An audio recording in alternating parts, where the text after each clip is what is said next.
ko na lang sa vlog yung volume. There was to be some shit.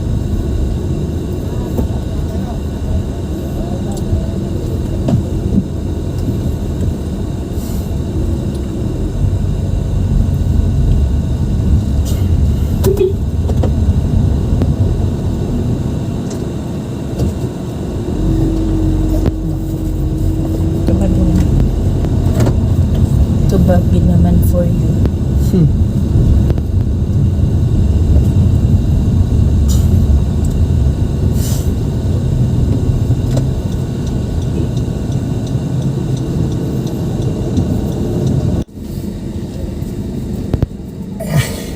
Okay, good morning guys. So, ngayon po magpapa-change oil po tayo. Change oil.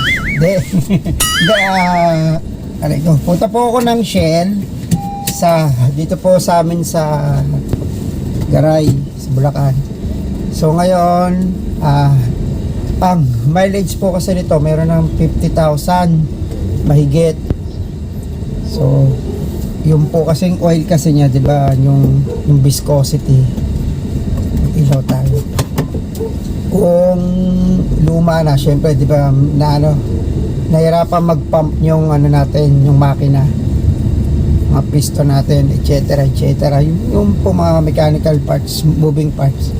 So ngayon, so since meron naman siyang 50,000 km, so hindi ko na siya nyo, 'di ba, dadalhin pa sa sa kasa. Pero depende naman po kasi sa inyo kung meron kayong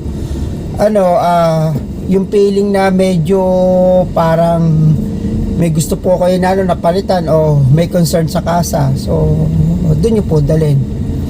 Kung magpapa-change oil kayo, sasabayin nyo na, kumbaga. Kasi yung sa akin naman po, ala naman po kung nararamdaman na iba sa sa sasakyan. So normal lang naman po siya. So 2017 po para tong model na to, March. So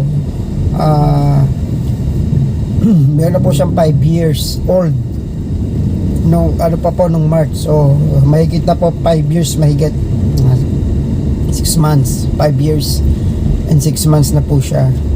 So 50,000 kilometer. So ngayon, change oil na tayo, then pipicture ko kung ano yung mga ginagawa dun po sa Shell, kung ano yung chine-check nila. So galing nung po kasi dati, pina-change oil ko na rin sa kanila yung Grand Starex namin. Nag-vibrate din. So yun, maayos naman. Yung ngayon po, sige, meron po kasi na meron din po kasing langis na yung regular lang o semi, at saka yung poly. So ang gagawin ko po ngayon,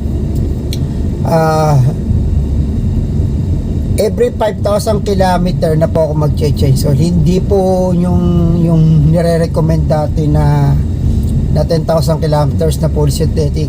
So gagamit na po ako ng normal oil, pero every 5,000 po, yun ang magpapalit na po ako. So 55,000, 60,000, 65 and so on. So ngayon, sabi ko, mas maganda na siguro yung mag-regular ka, pero mas frequent na yung pagpapalit mo ng langis. So since may age na rin siya, kasi siyempre 5 years old na rin, 50,000 kilometers. So malayo-layo na rin po siguro yon.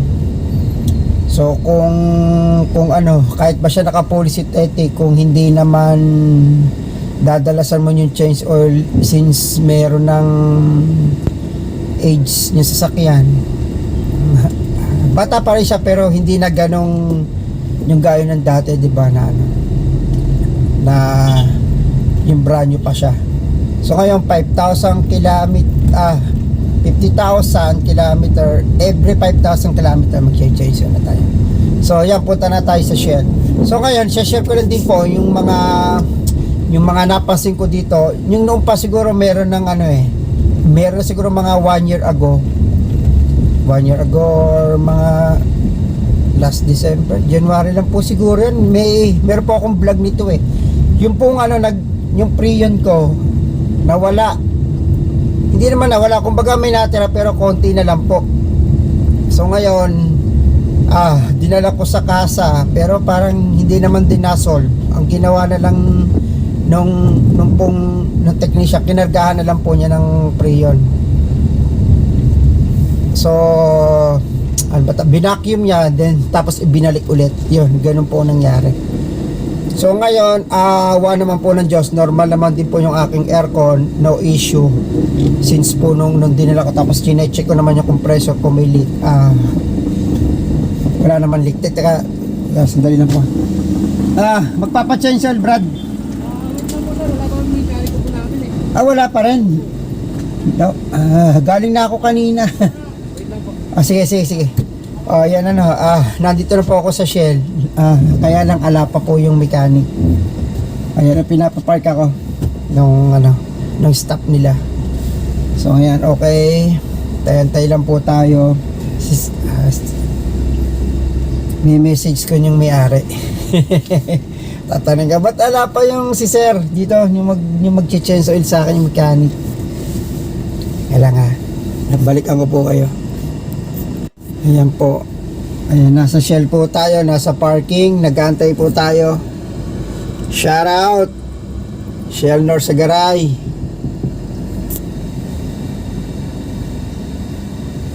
Sige po.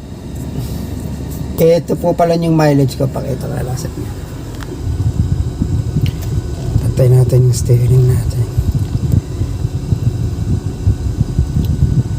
Ayan, 50,000 kilometer.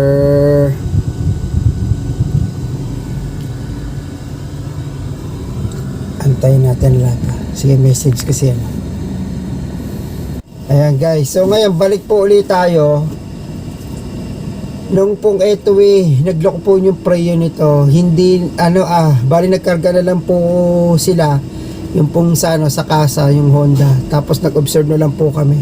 So up to now, doon po sa last vlog ko, meron po akong binalag nito na nagkarga. Check na lang po natin kung ano pong date. So ngayon po, up to now, maayos naman po yung aircon niya, okay naman po. Yung lamig din po niya, masarap naman din po sa pakiramdam. Hindi naman po siya hilaw yung lamig niya. Masarap naman po.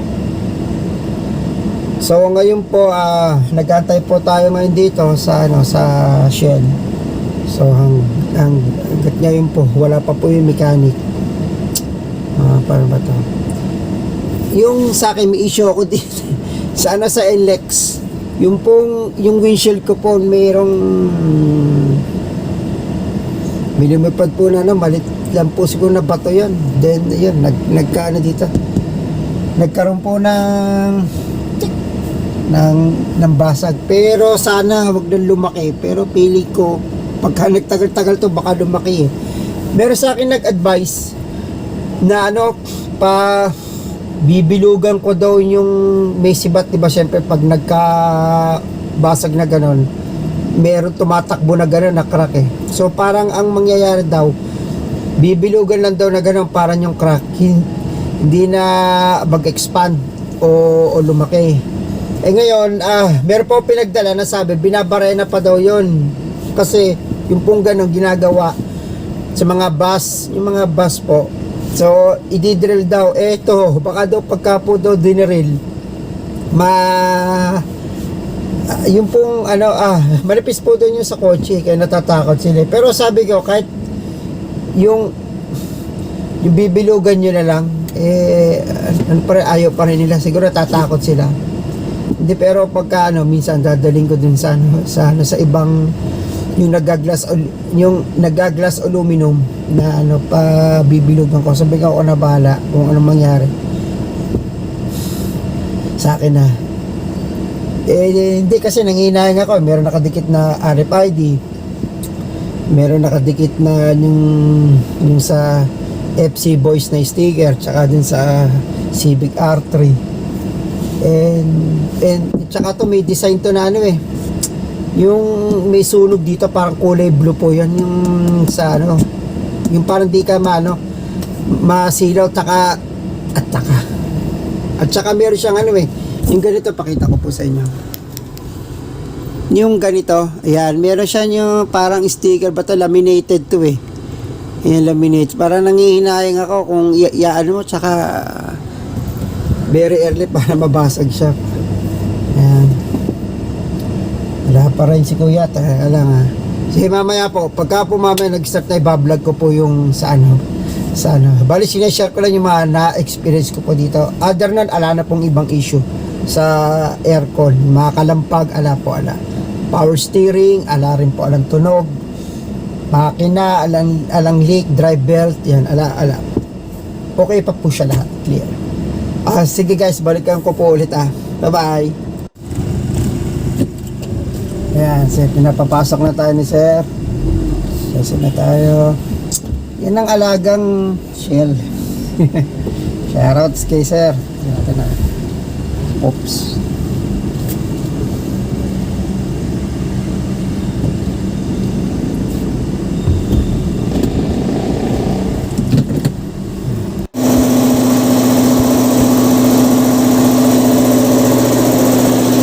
Yan, ito po. Bablog po natin. Change oil. Yan.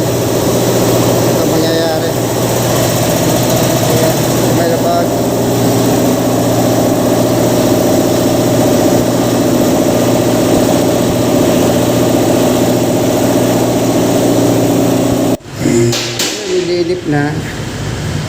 Nililip na siya. Tingnan namin pang ilalim. So niligyan pala siya ng kahoy para hindi sumayad sa side skirt. Di mababa. Okay guys, i-drain na niya. Yan po yung filter niya. So ito po yung ilalim. Magasgas. Mababa. Ayan po, pagka po provincial na sasakyan nyo, ganyan ang mangyayari.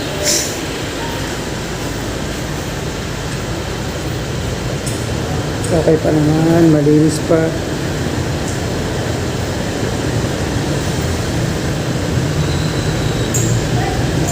Okay pa yung ating mga rubber boots. Tire, ating pinions.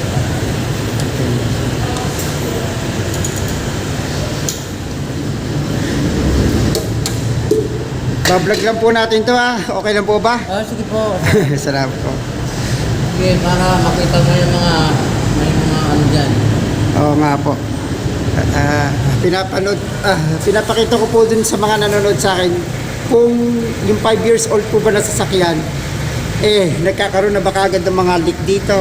Yeah. Yung mga ganyan. Para meron silang idea na nasa 5 years old na sasakyan dapat no leaks pa yung ganyan. Yung po mga tips. Salamat po. Pero po yung mga gas-gas na yan, normal po talaga sa mga probinsya. Ano yan sir talagang ano yan, mababa kasi. Oo, mababa. Normal talaga po sa wayad, no?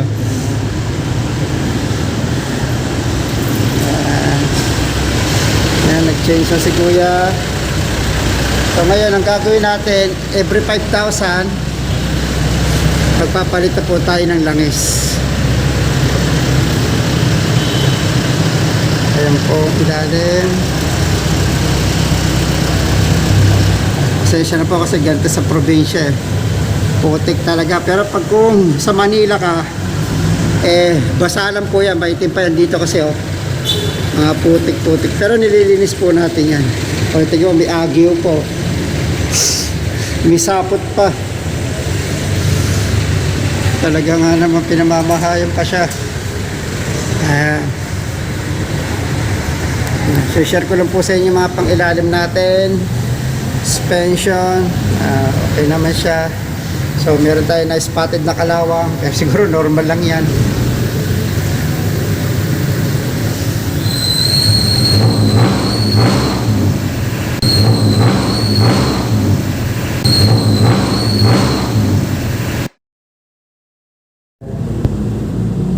Yeah, so guys, so ngayon nandito tayo sa ano nila, sa waiting area nila. Aircon dito, malamig. Sarap po. Para ka rin nasa casa. Ayan. So kaya meron po pala silang service menu. Ayan. Pakita ko na po, total, nandito na po tayo. Ayan, may service menu po sila. Makita niyo po dito. Ayan, change oil. Ayan, 150, replace fuel. Ayan po, may presyo na po. Pasensya na medyo nag-ano yung salamin, nagre-reflect. Pero post nyo na lang po pag napansin nyo.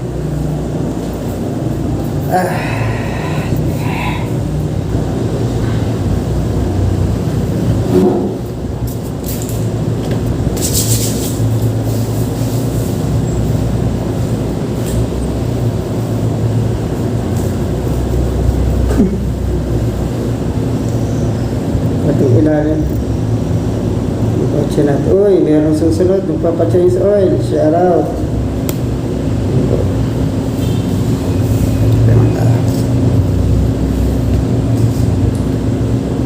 Ay, kawawa naman.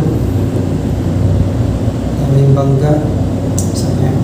Ganda pa ng parang kagumpi parang Herald.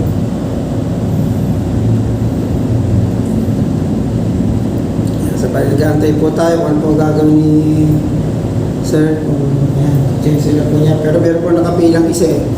Antayin po natin. Sarap ng kape. Shout out, Konsi! Sarap ng kape nyo. City Blend. Konsi, baka naman.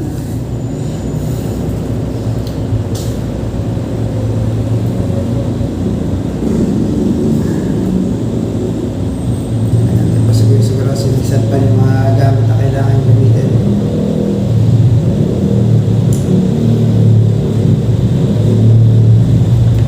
So ayan, sasabihin ko na po, meron po silang service menu na change oil 150, service only 400, brake overhaul and replace shoe po ba yan? Okay, 300. Replace fuel filter 100, replace air cleaner 60, replace fan belt 200.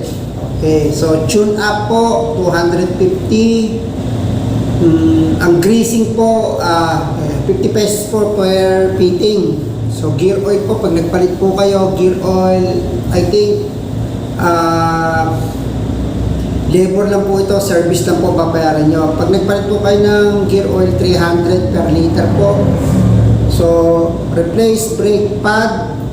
Pag nagpalit po ng brake pad, 200 po per tire. So, brake cleaning and adjustment, 100 po per tire. So, meron po tayong mga idea sa mga gusto pumunta po ng Shell. Ayan po. May mga servisyo po sila.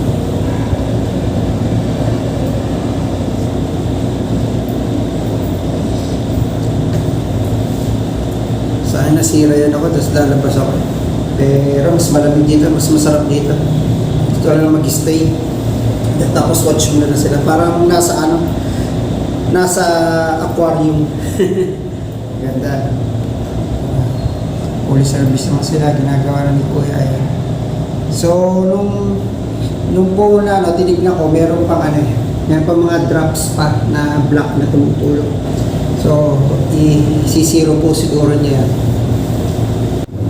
Ayan, so, yung ngayon po, nandito po, ginagawa na po. Nag-change oil, hindi pa po nag-change oil. Dire-diretso pa rin po yung drain nila. So, share ko lang po ulit yung mga na-experience ko.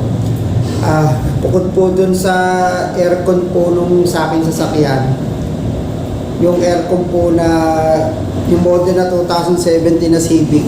So bali nagloko po yung aircon niya na wala ng lamig, hindi tapos tinargahan. So ngayon po, okay na ulit. Then other experiences po, yun po, next yung washer, yung windshield washer po kasi niya nasira agad within mga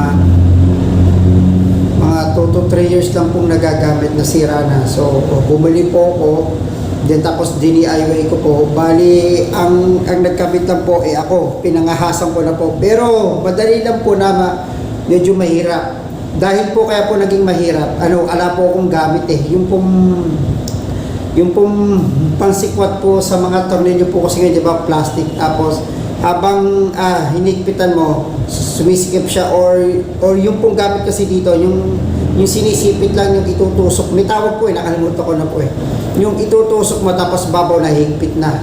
So, yung po kasing ano niya, ano ba tawag doon? Yung fender po kasi niya, yung plastic, yung resin, yung malambot na plastic. So, nakabalot po kasi sa gulong sa body po. Bali yung pong yung po na tinatras ka ng putik. So, pag tinanggal niyo po yun, nandun po sa may pagitan ng bumper at saka po nung fender, yung pong washer motor, yung pump. So, yun. Bumili po ako ng mga 1,300 po siguro, 1,300. Mismo po sa Honda po ako bumili. Nag-wait pa po ako ng mga 1 month po siguro pa akong nag-antay ng yung mga 1 month pa po. Tapos nung kinuha ko, nandun na. Then tapos yung pong pump po siguro mga ganyang kalaki lang po. Kinabit ko na po sa bahay. So, meron din po akong vlog nun. Makikita nyo rin po doon. So, yun po, yung aircon, ano pa ba? Yun nga po, yung motor pump po ng windshield wiper, yung pong nag-i-spray, yung pump po ang nasira. So, kung i-compare ko po siya sa BIOS kasi namin, yung BIOS po kasi namin, since 2009 pa, hindi pa nasisira. So, itong Civic na 2017, nasira agad. So, merong hindi rin maganda. Pero, base po dun sa mga napapanood ko rin po ng mga ibang vlogs po ng mga YouTuber, yung pong VTEC po na makina na Civic, matibay po. So, kinumpara po dun sa ibang makina ng mga ibang sasakyan. Meron pa nga po, European lang po, nagpa-start po sila ng makina na walang langis. Yung pong isang European po, mga 10 to 20 seconds lang po tumigil na. Ito pong Civic, siguro medya ora na, dire-diretso pa rin po. Dumi pa. So, medya ora na po siya, dire-diretso pa rin po yung makina. Tapos ang ginawa, nag-wild na talagang binirit na, nag-drip na yung vlogger, kung ano na pinagagawa. Yung makina, still running. Yung pong makina po ng Civic, yung pong VTEC, solid po talaga pagkakagawa ng mga hapon. Matibay. Yun lang po napansin ko po doon po sa yung vlog po yung vlogger po na nag-compare po ng mga makina kung sino yung matigas. Kung sino yung matigas na hindi hinto na kahit alapang langis. Ganong ka-solid ang Civic na makina yung VTEC. Yung VTEC technology na sinasabi nila. Eri nga po, naka-Honda Avenue. So ngayon po, nag-antay pa rin po tayo kay Kuya. Yung po, nag-change oil pa rin po siya. Pero nakalip pa rin po yung makina niya. Yung sasakyan. So yan, magtatanggal na po siya ng filter. Ayan. So, wait lang po natin.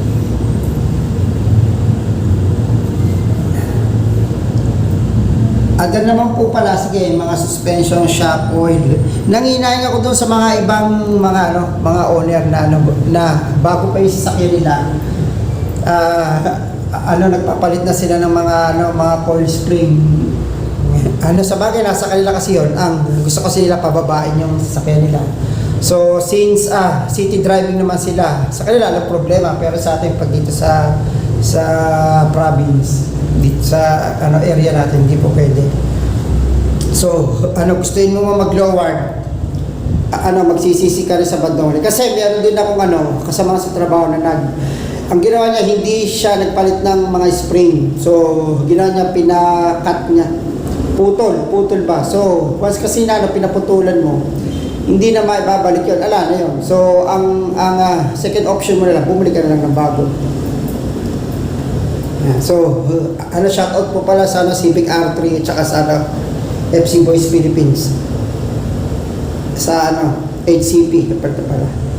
Ayan. Ayun na, tapos na, binababa na. So, ngayon, magpipil na po siguro siya ng langis.